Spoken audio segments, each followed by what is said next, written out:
Hey everybody, welcome in. We've got a quick little Cliff Note seminar tonight. Not going to take too long. We're going to get through the information here. I'm going to stay online for Q&A for probably about 10-15 minutes. It's going to be a short Cliff Note tonight. So we're going to wait for a few guys to kind of wrap up here. I cannot, just so everybody knows right now, I cannot see what you are saying on Facebook. I've got everything set up here to actually run the seminar. So I cannot see what you are saying on Facebook. So I'm going to get through the seminar. I'm not going to answer any questions as we're going, and then we'll take a little time at the end. I'll bring the laptop up. I'll take a look at, set it all up, and I'll be able to take a live Q&A for about 15 minutes. So and let a few guys get on here. Just like I said the other day in coffee hour, this is kind of the new concept. So the first Tuesday of every month, everybody in the teaching fishing world is going to get what we call a Cliff Note seminar, a short little 5 to 9, 10-minute seminar with a short Q&A afterwards. Second Tuesday of the month will be our big seminar, 20 to 25-minute workshop seminar, we're calling it. That's available to the Teaching Fishing Anglers Club. Third Tuesday of the month, we will have another Cliff Note seminar that kind of goes with our main subject for that month. That'll be available just to the Teaching Fishing Anglers Club. Then the last Tuesday of the month will be our live Q&A on everything we talked about that month, and that's available at the Teaching Fishing Anglers Club. So the first Tuesday of the month, a quick little 9 to 11-minute seminar. That's going to be everything that we're going to show here on the Teaching Fishing page. Everything else will be on the Teaching Fishing Anglers Club page. And before I go away tonight, I will post how you guys can become a member of the Teaching Fishing Anglers Club. That's where all of our hardcore information is going to be for the most part. Again, our Teaching Fishing YouTube page is up. Lots of information there. Lots of good seminars there. Some of our older archive stuff is over there. You can go watch that for free. Everything on the YouTube channel is free. If you do go over to YouTube, please be sure to subscribe to the YouTube channel, the Teaching Fishing YouTube channel, and be sure to ring the bell so you're notified every time we post a new video on the YouTube page. And that's where we're going to go. So I'm going to wait just a few minutes here. I was out of town all day today, so I didn't get a chance to really share this. I couldn't get to my computer and share it. It's really hard to share through my phone. So I just got a chance to share it tonight. So we're going to kind of let hopefully some numbers kind of rack up here if we can. And we will get rolling here in about 30 seconds. I'm coming up on 7:35. So we're going to do that. We're going to go ahead and we will get started. Like I said, as soon as we're done with the seminar, give me about a minute. I'm going to switch the computer over so I can see your comments. And we will do a short Q&A about what we talk about tonight. Okay? So about 10 seconds. And we're going to get started.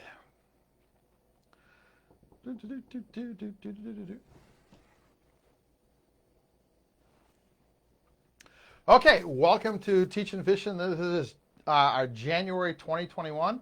This is our first Cliff Note style seminar, a short seminar that breaks down part of what our topic is for the current month. So January 2021, we're going to dig into some more trolling stuff.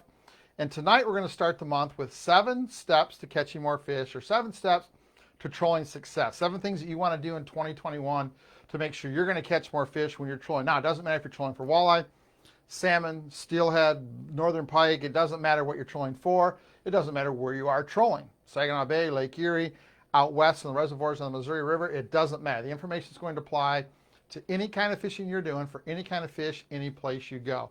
So 7 things you can do for better trolling success in 2021. I've got 7 things I want to cover. Obviously, step 1 is use your electronics properly. Step 2, use the right equipment. Step 3, proper boat rigging. Step 4, know how deep your lures really are. Step 5 is to make sure your line counters are calibrated. Step 6 is to get the whole picture. And then step 7 is to be consistent. Those are the 7 things you're going to want to work on in 2021. If there's something here you don't do, make sure you do it. If everything here you do, let's get a little bit better at it. So let's start with number 1, using your electronics. Now, obviously, we know you can't catch fish unless you're fishing where the fish are.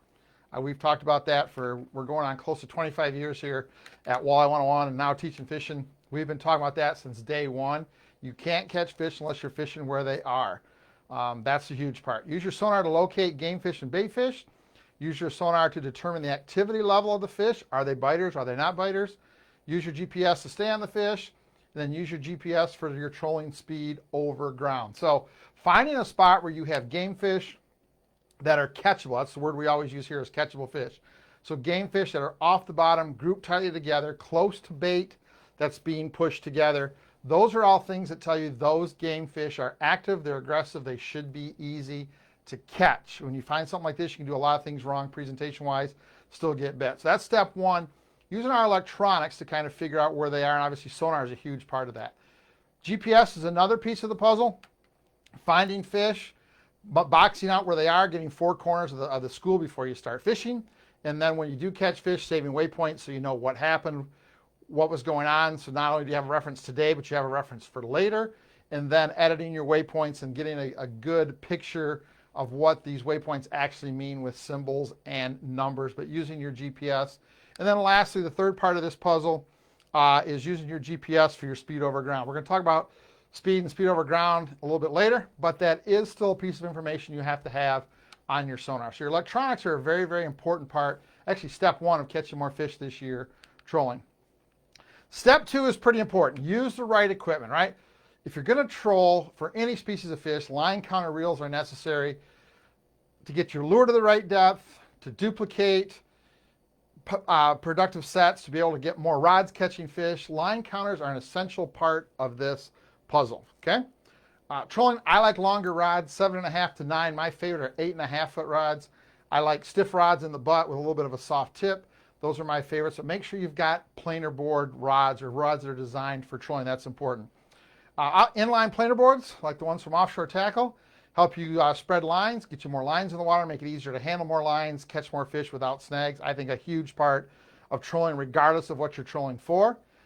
Mainline, low stretch mono or fluorocarbon, 13 to 14 thousandths of an inch. Again, our favorite, the Sunline FC Crank or FC Troll.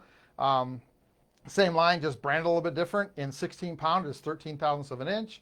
But Berkley Big Game is good. Sunline Supernatural Mono. Berkley XT, just stay in that 13, 14 thousandths of an inch diameter. Make sure you're using high quality terminal tackle, snaps and swivels. They're not expensive, but I see a lot of guys buy swivels specifically. They'll buy a bag of 20 swivels for $3. I'm like, come on now. Good swivels. I fish a lot. I go through about 2 swivels a year. They're just something you just don't lose. They just don't break. If you buy good ones, spend a little bit extra money. We use the Spro power swivels. That's our favorite swivel. Or the Sampo ball bearings. If we're going to go to ball bearing, we go to the Sampo product. Spend money on your terminal tackle. You don't have to buy a lot of it, so it's a little bit of money, but spend that money there. And then nets. Man, nothing is more frustrating than being on a boat, trolling with a net that's a short net and a small bag. Long handles, big bags for trolling. So here's Dean on the back of the AnglerQuest pontoon. Our teaching fishing net, 8.5 or 8 foot handle from end to end. We've got 2 different bags. We've got a regular size bag that we use for normal size fish, and then a bigger bag that we use for trophy fish, Lake Erie fishing. Interchangeable on that handle, but use a long handled net for trolling. You don't want to be netting a trolling fish up against the back of the boat or against the transom. You want to be out the back getting it. We talked about long rods. Long rods with a straight butt fit in rod holders. You can see we've got a spread of 7 rods here. The tip action, enough tip action to bend so I can actually see what's happening. We're going to talk about being consistent a little bit later. And then offshore planer boards. If you can see the picture here, we've got 7 offshore boards spread out. Very, very easy to bring the outside board around the inside board, get some fish in there, and we can literally fish 7, 8 rods on each side of the boat and get as many lines as we can in the right place at the right time and catch more fish. So that's all part of having the right equipment. Again, line counter reels, there's the line, good quality swivels, good quality snaps, Sunline Supernatural Mono, Sunline Troll or FC Crank, and then offshore inline boards all make this a lot funner to do because you've got the right equipment to do it with. Okay? Step 3 is proper boat rigging. We're going to talk about proper boat rigging in a few ways. Speed control, main motor, kicker motor, bow electric motor, trolling bags, trolling plates, whatever you have to do. And sometimes it's a combination of all of those to get the right speed. We're going to come back and visit that in a couple months and actually talk about speed control and the actual dynamics and the physical part of actually doing the speed control. Rod holders. Get the right rod holders and get the right placement of your rod holders. Talk about that in a second. Be able to see your electronics from anywhere in the boat. I'm not a big fan of in-dash electronic mounts because you really can't see them. I like them up on the dash. I use the Traxtech electronic mounts. They're easy to adjust, easy to swivel. I can see my electronics from any place in the boat without having to make a big move and kind of look around. I like them where I can see them. Accessories to keep your boat clean. And then one thing I would tell you to think about adding this year, if you don't have a bow mount that has it, add an autopilot and really think hard about adding it to your main engine. Again, we're going to come back later in the year and talk about autopilots for main motors. All right, so there's my Polarcraft all rigged up, net holders, vertical bird trees, some more rod holders, a down rod holder, a tool holder here to hold all my tools, planer board caddy, and again, you can see this is the Angler Quest, rod holders up the side, adjustable straight rod holders, tool caddy, planer board caddy, and you can see my boat. This is my last Polarcraft I had. We've got 4 rods fishing on the side, 3 out, and a down rod. Nets are up out of the way. I've got tool holders to keep all my tools out of the way, planer board racks to keep everything out of the way. I don't like anything on the floor, guys. So next time you're fishing, look down on the floor. If there's anything on the floor, I guarantee there's a piece of equipment, probably from Traxtech that slides in the track. There's probably a piece of equipment that gets whatever you have on the floor off the floor. I hate things on the floor. That's how things break. That's how they get lost. So boat rigging, being efficient, is a big part of trolling. Step number 4, know your lure depth. That's absolutely critical, right? Use the right line. Remember, when you're talking about trolling line, diameter is the key, not strength. Stop talking about trolling line in 15 pound, 16 pound, 12 pound, doesn't matter. Trolling line is all about diameter, 13 to 14 thousandths of an inch. Line counter reels, they need to be calibrated. We're going to talk about that in a second. Have a way to know exactly how deep your lures are. I like the Precision Trolling Data app. The guys will go below the surface of the water. It's a legit, they know. They watch the lures go by. It's not putting a probe in front of a lure, setting it down and going, oh, that's what we got. Because now if you don't have that same probe in front of your lure, like some of the new apps use, is your lure really running the same depth? Stick with that Precision Trolling Data. They've been doing it forever. They do it the best. Be able to duplicate what's working. So if you know the right depth of a lure, maybe you've got a small, little 200 series reef runner at 10 feet, know that you can get another different style lure down 10 feet by using that app and using different amounts of line. That's important.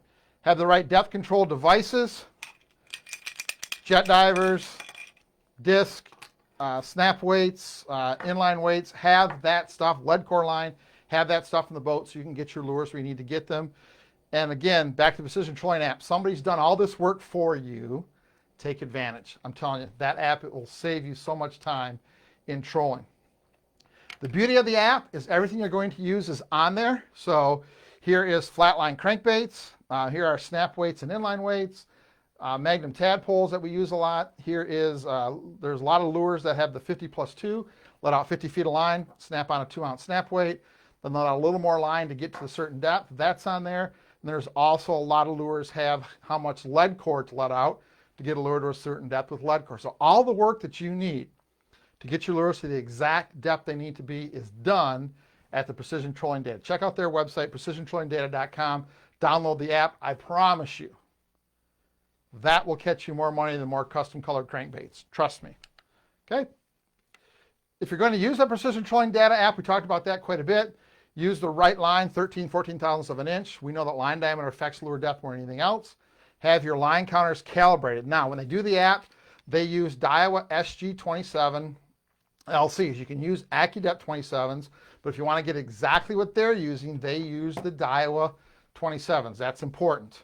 And again, if you want to use the same weights they're using 18-pound lead core. You can use 27. We're going to talk about that in 2 weeks on the Teaching Fishing Anglers Club. We're going to do a deep dive into lead core. But if you want to go right off the app, avoid the micro lead. The new micro lead is a little bit thinner. The app is designed for the regular lead core. So that's what you need to get. Okay? And when they talk about inline weights, they're running mostly offshore guppy weights. We're going to talk about all that consistency in just a second. So that's all stuff you need to do if you're going to use the Precision Trolling Data app. Make sure you've got the right line diameter, the right reel, make sure it's calibrated, and make sure you're using the right diving devices to match the depth. Somebody's done all that work for you guys. Take advantage, okay? Calibrate. Effective trolling is impossible without calibrated line counter reels. You can't get depth control right. 1 foot on the counter is not 1 foot of line. Calibrate again to match the app you're using. Check your lines multiple times a year to make sure they're calibrated. Match reels on your boat. If you're going to use, I don't care what you're going to use for reels. Again, I would suggest Daiwa 27s. I don't care what you buy. Just make sure everything in your boat is the same. The hodgepodge of having different reels doesn't help. And then again, match the reels to the app that you're going to use, but match the stuff inside your boat. Okay, how do we calibrate? What we want to do is we want to get, when this counter says 100, we want to have actually a real 100 feet of line out. Remember, this is not a tape measure. The amount of line that comes out every time this goes 1 click is determined by how full the spool is, the diameter of the spool. So I could put half a spool on here and pull out 30 feet of line, put 3/4 of a full spool on here, pull out the same 30 feet of line on the counter, fill the spool up, put 30 feet of line on the counter. Each one of those is going to be different.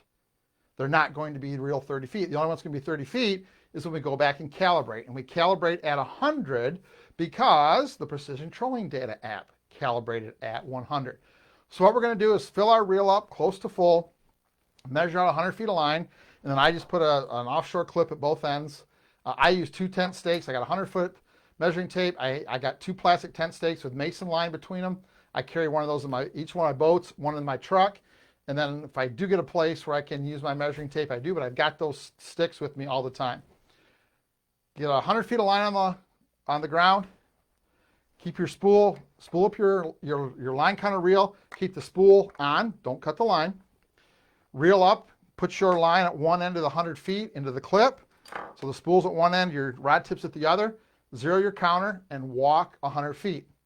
When you set that rod tip down 100 feet away, if it doesn't say 100, you're not calibrated. If it says 100, you're good, you can go fishing.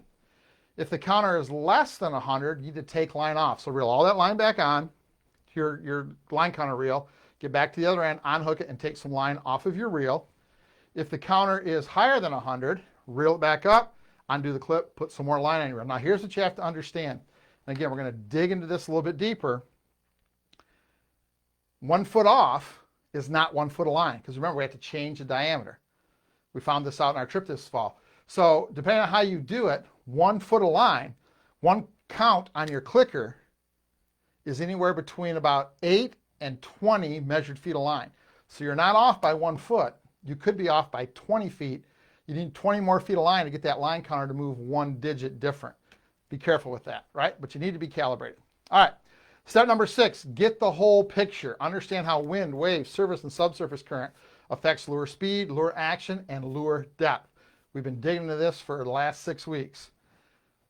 Be able to measure speed and current at the lure depths and be able to duplicate it at the lure depths. Now, speed over ground on your GPS is good, but we need to know what's going on down below. Real quick example. Again, speed over ground is always going to stay 2 miles an hour. Remember that.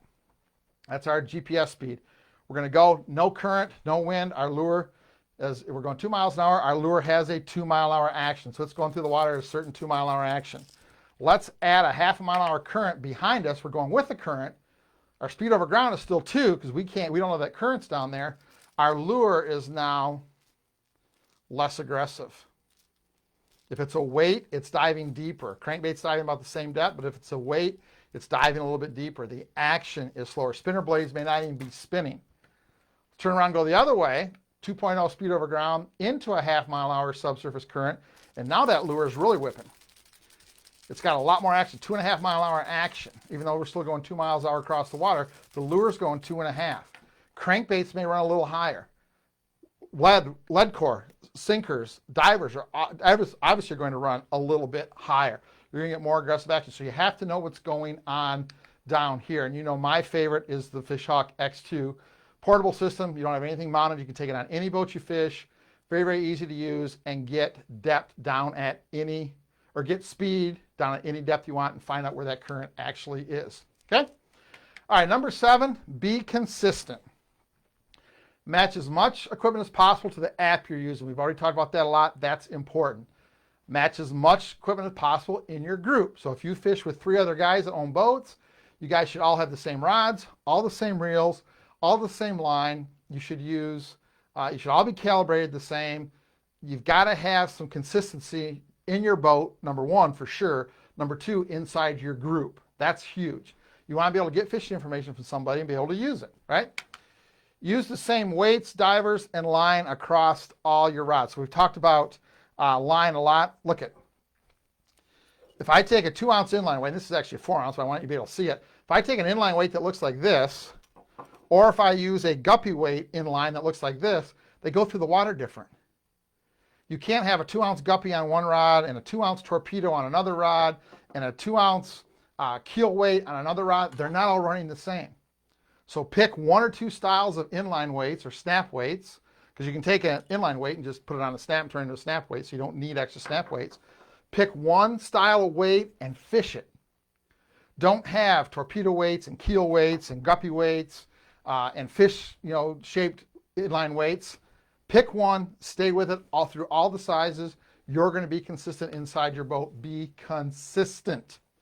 Be consistent with your rod holder placement every day. Putting your rod holders 3 or 4 inches further forward or further back in your track affects where your boards run. Get them where you like them. Get them where the boards run the best. Mark it and use them. Use the same products and rig everything the same. All the same rods, all the same reels, all the same line, all the same length of leader, all the same snaps, all the same swivels. All the same planer boards, all the same releases.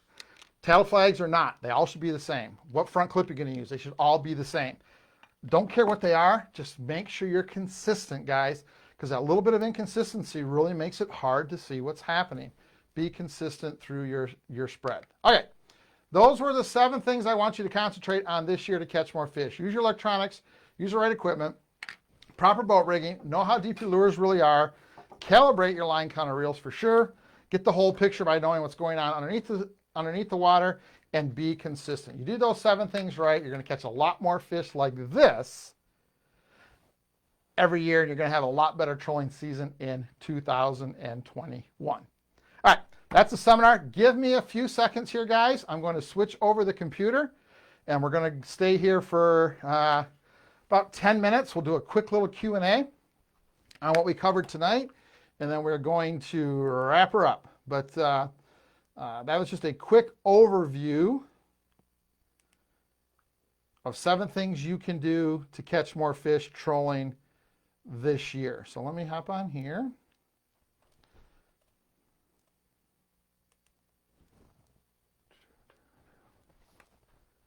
Let me find the video. Where's it at here? There it is. Let me go here. All right, and I can see your Q&A. So we're going to spend about 10 minutes here, go about 5 after 8, and then I'm going to wrap this up, and we'll see you back there. So anybody got any questions? I see some great comments. Somebody else says, I hate stuff on the floor too. Lifetime subscription to the Precision Trolling app, yes. Just remember, only on platform you buy it on. Yeah, so if you have an iPhone, if you have 2 different platforms, maybe you got an Android phone and an iPad, you're going to need to buy it twice. There you go. If you do have one system, maybe you have an iPhone or an Android, you switch over to an iPhone. Kim makes a great point. Just email Mary at Precision Trolling Data. Email Mary Romanak. She'll get you switched over. So there you go. Robert said, I want to use the Precision Trolling app on my phone, but I don't. Whoops. If I don't buy things from my phone, how can I still get the app? I want to use the PT app on my phone, but I don't buy things from my phone. I don't know that you can, Robert. Again, email Mary at precisiontrollingdata.com. And she will answer that for you. Okay. Mike says, what front clips am I using on my boards? I use the snapper releases more often than not. the actual OR18s that snap down. And again, we're going to do a little gear gab a little bit later on how I rig up. So I like the snapper clip on the front and the red release on the back. That's my favorite way to do it. But again, we're going to come back and do a gear gab. Johnny Gaw, a good friend from Pro Walleye. Heard you talk about using fluorocarbon for leader. What does the stiffer line do for the action than a softer line? I use fluorocarbon, John, for both my main line and my leader. There's lots of advantages to fluorocarbon as a main line. Again, we'll cover that a little bit later in another little seminar. I do think it makes the lures run a little stiffer. They have something to pull against. Fluorocarbon sinks, so you start to get that dip as opposed to mono that wants to float or braid that really wants to float. Fluorocarbon sinks, so it kind of gets down below the lure and gives that lure something to pull against. If you don't want to use fluoro as a main line, I'm going to tell you fluoro as a leader is a great option. It definitely helps the lures run stiffer, if that makes sense. They have something to run against, and they actually run a little bit harder. All right, what else you got? Good questions.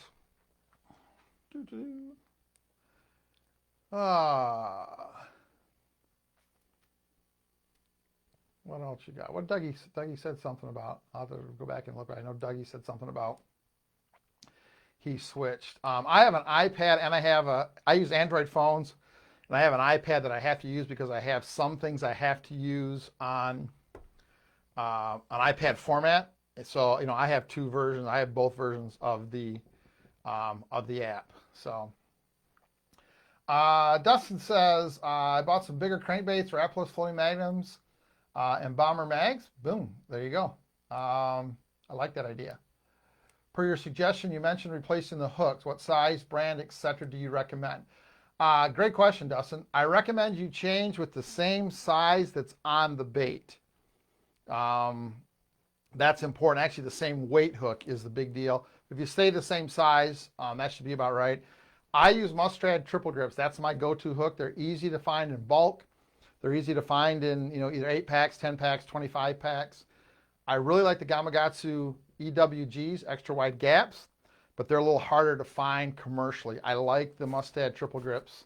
That's my favorite hook. I use a lot of Mustad triple grips over the course of the year. And again, you want to replace with the same size that your lure has on it to start. John, good question. Johnny, what size snaps and barrel swivels do you use? So the power swivel we use is a size 4, and I think it's 120 pound. The Spro swivel we use, I think it's 120 pound. I think it's a size 4. And then crankbait snaps are different depending on where you buy them from. But I like them. Most of the companies we buy them from are size 2s, the crankbait snaps. I like them right around 20 to 30 pound. That's kind of where I want my snap to be, 20 to 30 pound. And then again, that barrel swivel is 120 pound. You can use that same swivel for salmon fishing, steelhead fishing, lake trout fishing, saltwater fishing. That swivel, that size 4 Pro or Spro power swivel is a pretty good swivel. And that's a good swivel. So again, 120, 130 pounds. I think it might be 130 pound brake strength, but up over 100. And then the crankbait snaps 20 to 30 pound, and you're good to go. Corey says, paying attention to detail can't be overstressed. Even in the old days, with clip-on line counters and watching the marks on the tiller throttle, I could duplicate and catch fish after fish. Duplication is critical, guys. Keeping everything familiar. That's a big deal. Sean says, Fishhawk, I'm not familiar. Sean, go to fishhawkelectronics.com. I'm going to post a link here after, it'll be later tonight, because I actually have another meeting tonight, believe it or not. I've been in 4 meetings tonight. Today. I have another meeting tonight after this. I will post a link on teaching fishing to some seminars that we've done that cover what the Fishhawk is and what it does. It's definitely a product that you're going to want to add if you do any trolling anywhere. Dave says, are you doing any good in the Detroit River right now? I would imagine they are. I have not been fishing since November. You guys that know me know that November, December, January, February, March, I don't fish. There's too much business going on. There's too much other stuff going on. So But I would imagine Detroit River is amazing right now. It should be really, really good. John says, what pound test? Johnny, I use 16 pound. I use the Sunline. The smaller spool, the 660-yard spool like this, is called FC Crank. And if you want the same exact line, a little bit more line, they sell it in a 1,000-yard spool, which is called FC Troll. Same exact fishing line. So depending on how much you want, you can buy it either way. FC Crank is the smaller spools, the 660s. The 1,000-yard spools are called FC Troll. It's 16-pound test, and it's 13 thousandths of an inch. Is there a secret trick to replace hooks on crankbaits? Not really. You know, I just, see if I can do it here without getting all banged up. I just simply take the hook, find a hole in the split ring. I use my thumbnail, open that split ring up a little bit, slide the hook inside there, and just slide the hook off. So it can be a little pain sometimes, but I have not found a good pair of split ring pliers yet. So if anybody has found a good pair, not the Berkley ones, not the cheap ones, if somebody has found a good pair of split ring pliers, let me know, because my thumbnail gets absolutely beat to crap over the course of a season. But I just kind of work that in there. I'm not going to get in there. Jeez. I just kind of work it into the slot, and I can't see with these.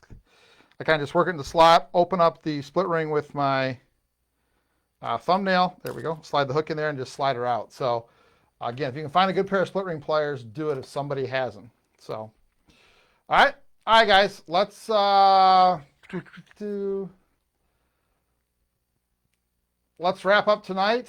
Call it good. Appreciate you guys stopping by tonight. Again, just a little different. We wanted to do it. I didn't get a chance to do tonight exactly the way I wanted to do it, just because things just kind of went awry. But remember, next week we will be back on the Teaching Fishing Anglers Club with our full seminar for this week and or for this month. And then the third Tuesday of the month will be another one of these Cliff Notes. Then the last Tuesday of the month will be a live Q&A, and all of that will be on the Teaching Fishing Anglers Club. Okay? Fishing with braided line with boards. I don't like it. And again, we're going to come back and kind of cover that a little bit later. So there we go. Okay. All right, guys. That's what we had for tonight. Appreciate you guys stopping by. I will see you next Monday morning for coffee hour and a little more detail on the rest of the schedule for this month. All right, guys. Thanks. Have a great night. Thanks for stopping by, and we'll see you next time.